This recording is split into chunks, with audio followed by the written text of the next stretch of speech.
All right, I'm not going to do the good morning and then good morning thing again, so we'll just kick things off. My name's Kieran Frost. As Chris so nicely mentioned, I'm the Chief Operations Officer at a company called Sendmarc. And we are, Vanessa, I think I might need you here. Wait. There we go. We're trying to make the internet a safer place. Now, the internet's a big thing. We're only 70 people, and so we're going to need your help to do so. The way that we're going to make the internet a safer place is by utilizing a open standard, something that was designed by the guys at the IETF, something called DMARC. And we're going to talk a lot about it. Don't worry, I'll explain what the acronym means. But really what I'm trying to leave you here with is two broad things. I want to give you some reasons to care about this problem that I'm going to describe. And I'm really hoping that you can leave here with some very clear actions to take. Too often, we sit in conferences and we hear lots of information and we nod along and then we go about our lives afterwards. I want to give you some practical steps that you can take after my presentation today. So let's talk a little bit about that problem. I was quite interested to see, when Chris asked the question, who's been impersonated, that quite a few hands went up. It's not surprising, right? We all make use of email, whether we want to or not. And the platform itself is inherently fraught. When it was designed, as with many parts of the early internet, it was designed rather naively. So it was designed with, can we build this thing so people can communicate across the world? And the guys were very successful, obviously, in building this platform, but it wasn't designed very securely. And so what we actually see is that about 91%, and depending on who you ask, this figure can be as high as 94% of cybercrimes are initiated with an email. It just is the way that attackers typically get into environments. Now this is obviously problematic, but it's, doesn't really describe the problem fully. So what are the problems with email that I'm really kind of talking about here? The chief one is impersonation. It's really easy for an attacker to send a mail pretending to be anyone. And I can abuse that if I'm an attacker, right? If I'm pretending to be Lindsay and it's her birthday, maybe I message Jason, her manager, and I say, Jason, it's my birthday, I deserve a bonus, please pay into this bank account, and it happens to be Kieran's bank account, right? It's very easy to abuse the fact that it's so easy to impersonate somebody. And in our efforts as, cybersecurity professionals, as IT professionals, in our efforts to stop those bad guys getting into our environment, what we often do is we flag and tag legitimate mails. So what that means is that our legitimate mails are ending up in spam or in quarantine. Now, that's not a security risk, but it can be a productivity challenge. It can just make life difficult, right? I think we've all had, an instance where a mail that we wanted somebody to get, if you're a salesperson, you'd want the customer to get the proposal. If that's landing up in spam, that's obviously a problem for you. And then underpinning all of this is just a general lack of visibility and audit when it comes to mail. So what do I mean by this? Well, if you go and you talk to an IT manager and you start talking about mail, their mind is going to the Office 365 environment or the on-prem Exchange environment or the Google Workspace or whatever, right? The normal everyday email platform. And that's absolutely correct and right. That is that when you consider email, that's what you think about. But marketing is also sending out newsletters every month and are also utilizing the domain to send out email. Your operational team is using, a CRM to communicate with customers all the time. That's also sending out email. Your website's got a contact us form that sends out email. So there's a fractured level of visibility within an organization around who is utilizing email within an organization. Now, if I'm an attacker and I'm sending a mail from you and I'm sending it to one of your customers, that's not passing through any of your systems. You're not going to have any visibility of that mail until the customer turns around and says, but I paid that invoice. Or why did you send me that, that ransomware, to Johan's earlier point. And so visibility is just an issue when it comes to mail in general. And this passes out into a number of damages. The one I think that we're all most familiar with is the deposit fraud, by the way, the banking details have changed style of attack. Still the most widely exploited that we see out in the wild. But what's quite interesting is that since more organizations have moved remote or removed hybrid, we've seen a massive uptick in the use of impersonation mails to pull off identity theft, which sounds odd, but when you think about it, it makes complete sense. What the attackers will do is they'll send a mail, let's say I'm the CIO, they'll send a mail pretending to be me to all staff at Sendmarc. Fortunately, this won't work because we've implemented our own software. Surprise, surprise. But they'll send a mail from me pretending to be, pretending to be me to all staff saying, "Hey everyone, we've just had to change our password policy. Please click the below link to do so." And the users at Sendmarc trust me, so they click the link and it goes to, oh, it looks like an Office 365 login page. And the users plug in their username and password and are actually handing over their credentials to the attackers. Now, many of you in the know will say, I'm safe, I've got 2FA in place at my organization. And unfortunately, in very sophisticated attacks, that's not even enough. So the attackers they'll either do it live, so what they'll do is as you pass the credentials, your user passes the credentials to the attackers, they pass it through to 365. 365 throws up a one-time prompt for the PIN, they throw up a one-time prompt for the PIN, the user hands in the credentials, and they've got privileged access to your systems. So it's a real problem that we're seeing, in the identity theft space. Obviously, impersonation mails can be used to deliver not only ransomware, but kind of payloads of all varieties.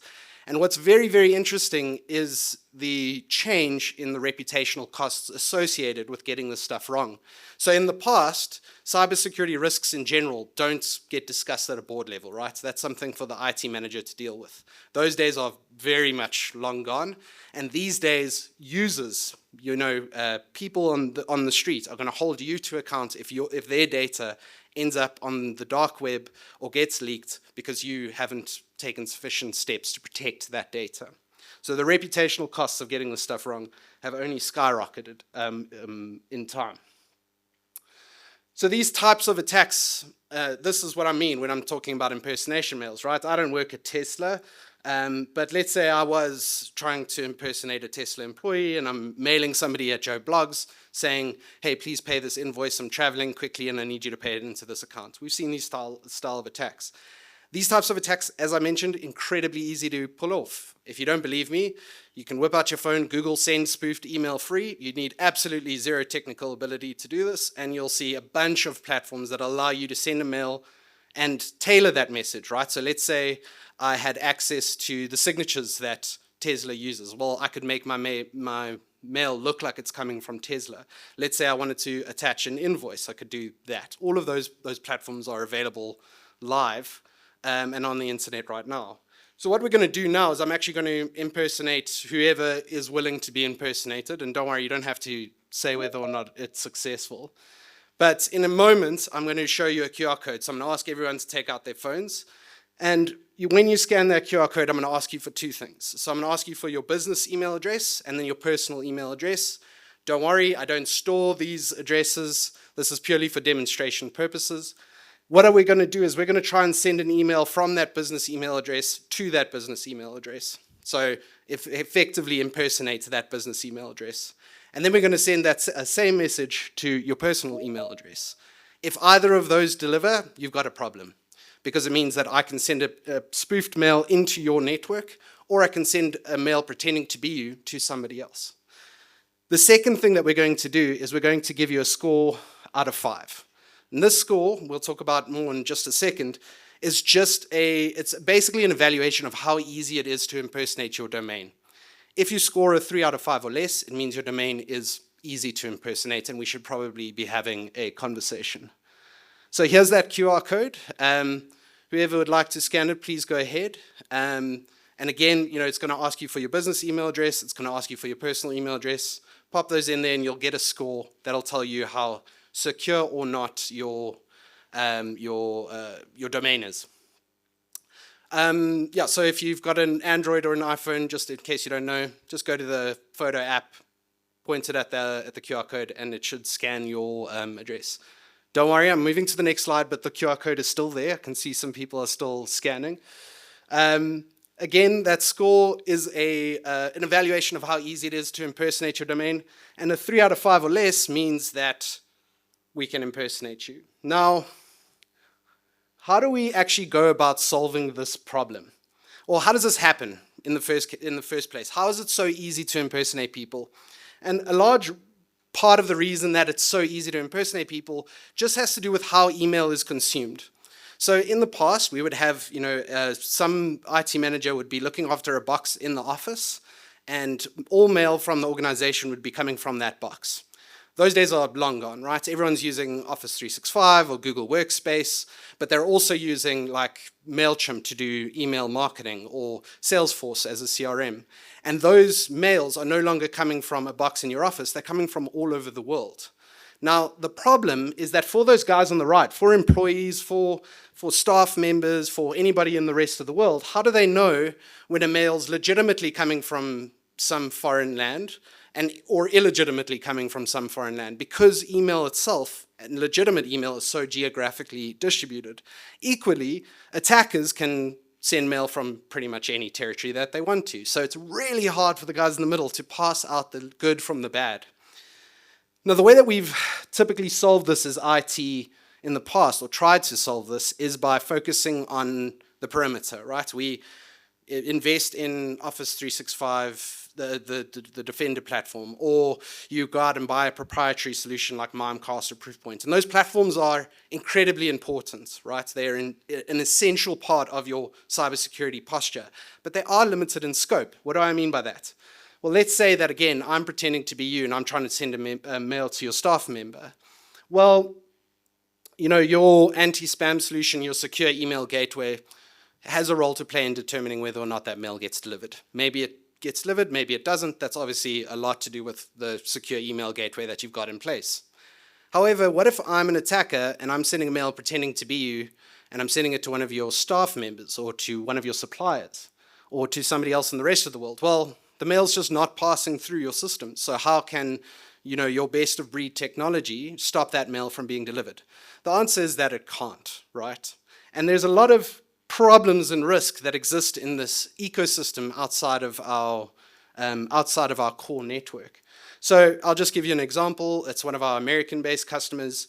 They were a big buyer of Dell server infrastructure, and an attacker impersonated them, got Dell to deliver a bunch of servers to an office, like a WeWork style office, took those servers, sold them on the grey markets, and the customer only found out about it when Dell sent them an invoice.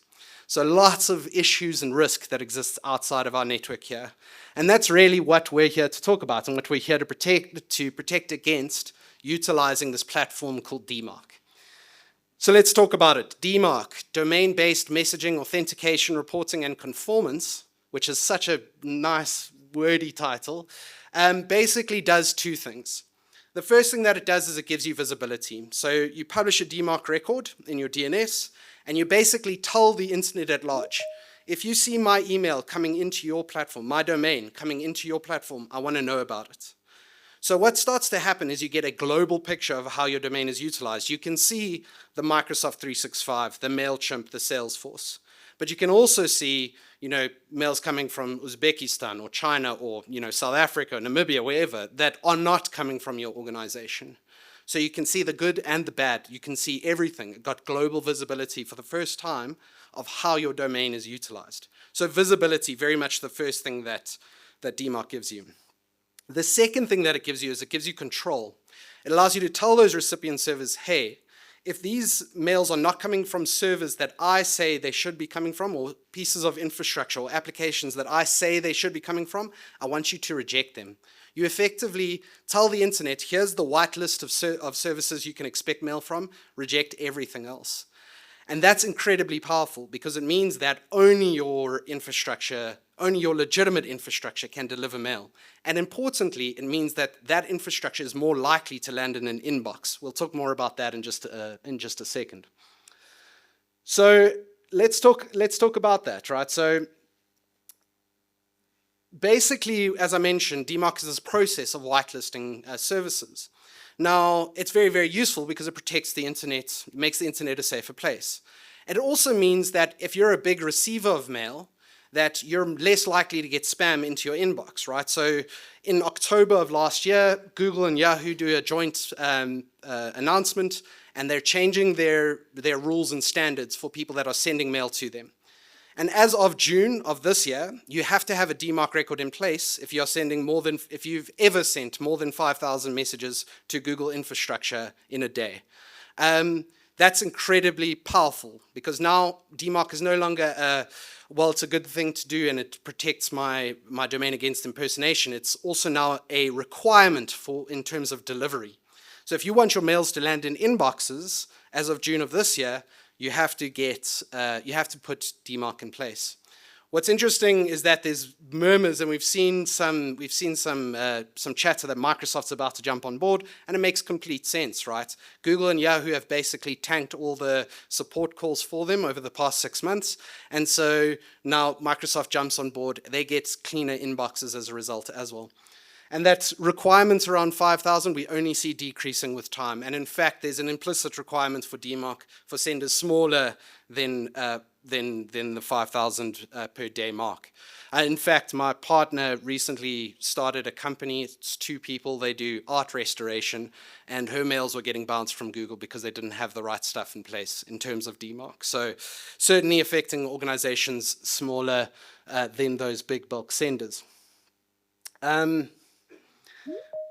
The thing is that when that announcement was made, Google said, listen, you only really need to get the visibility portion of DMARC down. You don't have to get that control element in place just yet. You just have to have a DMARC record and we're happy. And basically immediately after that, state actors started abusing soft DMARC policies. So people who had the visibility in place but not the control. So it's really important that we get the visibility, because we need it in order to get the control in place, but we have to move quickly to that nirvana state where we're actually protecting our domains against impersonation. So how do we actually go about doing that? We'll talk about that in a second. I think what's really important to understand is that it's not just Google and Yahoo and Sendmarc saying, hey, DMARC's really important. DMARC's been included in standards such as PCI DSS. So if you're processing card payments, as of the regulations that start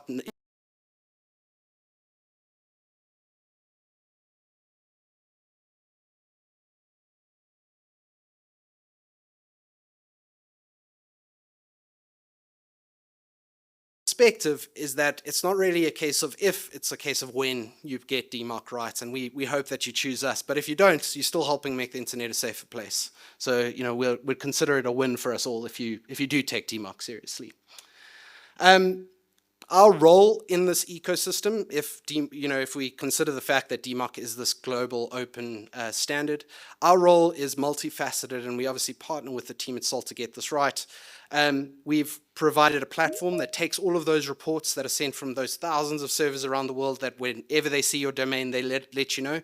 We take all of that data and turn it into something that a human being can actually do something with. And then we provide human beings to do something with it, right? We fully appreciate that not everybody wants to be as fun as I am at parties and can, talk in depth about the SBF RFC.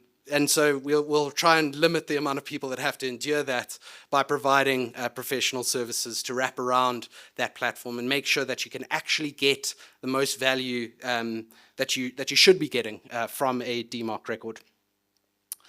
So I said we need to move quickly on this, and we tend to. So there's kind of a 2-phase process that we walk through with all of our customers and with every single domain. And it starts with publishing that DMARC record. What we do is we publish the DMARC record. We're only getting the visibility component, and we are gathering data. We're looking for 2 kinds of information. We're trying to see what legitimate infrastructure you have that doesn't appear legitimate to the rest of the internet, and we're looking to see whether or not there's any evidence of attacks. And we provide that to you at the end of an analysis phase. And then we move into a project plan, right, where we go and we remediate those issues. We make sure that your legitimate infrastructure appears legitimate, because as much as this is about security, it's about deliverability. And when we go through that process, we make sure that your emails are landing in inboxes. What's quite great is that first phase we offer at no cost. So we really want this to be something that you understand deeply and that you fully appreciate the value of. And so we'll offer that analysis phase at 0 cost to you. So the next steps are really around taking some concrete action, right? So I think, many of you have already taken the first step. You've got an understanding, through the scoring mechanism of how insecure or secure your domain is. The next step is improving that score. I mean, it's really that simple. I'd encourage you, if you are interested in hearing more, to come and visit us at our booth, and can chat more about DMARC. If you don't want to chat about DMARC, you still have to come to our booth to wish Lindsay a happy birthday. I promised her I wouldn't do that, but I've got the mic now, so stop me, Linz. So thank you very much for your time, and thank you for the opportunity to present, and thank you to Vanessa and team for a great TechHuddle. I hope it's a wonderful day for you all. Cheers.